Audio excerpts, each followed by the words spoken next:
এক বনে ছিল একটি খরগোশ, তার নাম ছিল টগর। টগর খুব বুদ্ধিমান ছিল এবং বনের সব প্রাণীরা তাকে খুব পছন্দ করত।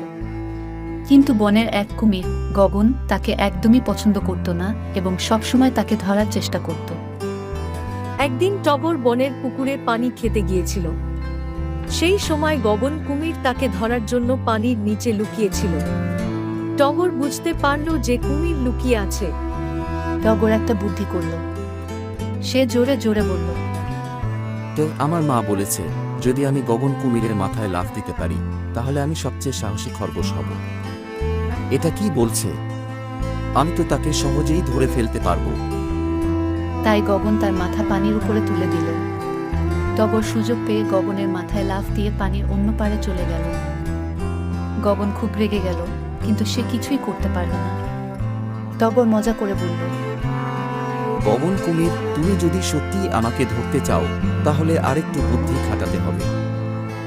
এ ঘটনা জানাজানি হলে বনের সব প্রাণীরা হাসতে লাগল। তারা বলল, টগর তো সত্যিই বুদ্ধিমান খরগোশ। টগর বলল, বুদ্ধি থাকলে কোনো বিপদেই পড়তে হয় না। এরপর থেকে গগন কুমির আর টগরকে ধরার চেষ্টা করল না, আর টগরও বনের সব প্রাণীদের আরও বেশি প্রিয় হয়ে উঠল।